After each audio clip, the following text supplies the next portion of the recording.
Hello, my name is Moya Cannon. I have published 6 collections of poetry, and Carcanet Press is now bringing out my collected poems.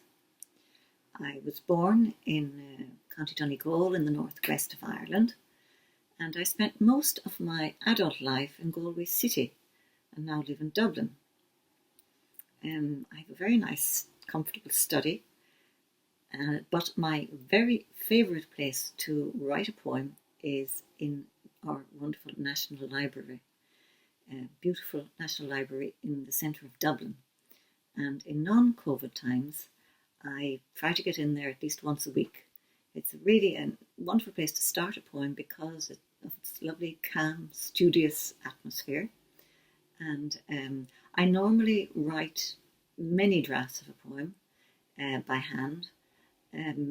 Initially, when I was younger, I used just to do the fine tuning on a typewriter or later on a computer. But I now find that I do several of the final drafts on a computer. However, I have never started a poem on a computer. I think with my pen. A book which I have enjoyed greatly in recent years is Tim Robinson's Stones of Arran, a book which I reread after 24 years and which I enjoyed even more than when I first read it when it came out. Tim, who died recently, was from Yorkshire, and he was a mathematician and had a life as an artist in London and Istanbul and Vienna before moving with his wife Mairead to the Aran Islands and Galway Bay in the early 1970s. He was a polymath and an extraordinary prose stylist. The title Stones of Arran echoes John Ruskin's Stones of Venice, and like Ruskin, he brought a rare degree of attention and a unique perception to bear on a small, complex area of the Earth's surface. He viewed Arran, approximately 8 miles long by 2.5 miles wide, through the lenses of several academic disciplines, and he wove the whole together into a wonderfully poetic narrative. His work, marked by a deep empathy with the islanders who had become his neighbours and informants, reminds me of that of the American environmental writer Barry Lopez, also of Robert Macfarlane's explorations of mountains, byways and underworlds, and most particularly of Nan Shepherd's book, The Living Mountain. The prose is so precise, the thought and feeling behind it so finely tuned, that it lifts the reader into another dimension.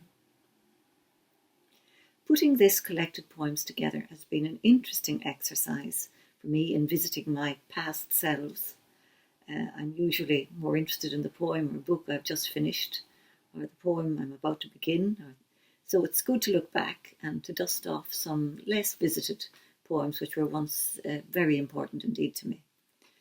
It is a surprise to find the pages of my first collection yellowed and stiff like the books on my parents' bookshelf when I was a child.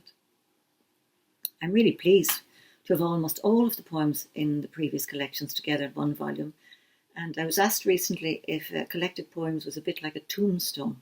So I think I prefer to look at it more as a kind of a milestone and a tidying up so that I can move on to the next poem and the next book. It's very difficult to pick a favourite poem from a collected poems, but I'm going to read one of which I'm fond. It's called Hands. It was written after a first visit to South America in 2006. And the plane was, I've been invited to read in Buenos Aires, and the plane was passing over the city of Fortaleza.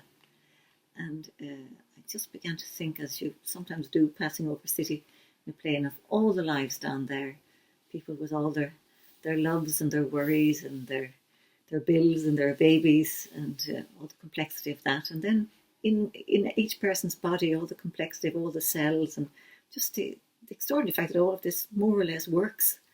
And then I was also thinking of the thought which often comes to mind in a plane, that although we know that statistically we're very safe, there is something very strange about being up in the sky in a heavy metal box with a lot of strangers and somebody keeping us going. So this became a metaphor for other things. This is called hands, for Eamon and Kathleen. It was somewhere over the northeastern coast of Brazil, over Fortaleza, a city of which I know nothing, except that it's full of people, the life of each one a mystery greater than the Amazon. It was there as the toy plane on the flight monitor nudged over the equator and veered east towards Marrakesh that I started to think again of hands, of how strange it is that our lives, the life of the red-haired French girl to my left, the life of the Argentinian boy to my right, my life and the lives of all the dozing passengers who are being carried fast in the dark over the darkened Atlantic, all of these lives are now being held in the hands of the pilot, in the consciousness of the pilot. And I think of other hands which can hold our lives, the hands of the surgeon whom I will meet again when I return home, the hands of the black-haired nurse who unwound the birth cord from my neck, the soft hands of my mother, the hands of those others who have loved me, until it seems almost as though this is what a human life is, to be passed from hand to hand, to be borne up improbably over an ocean.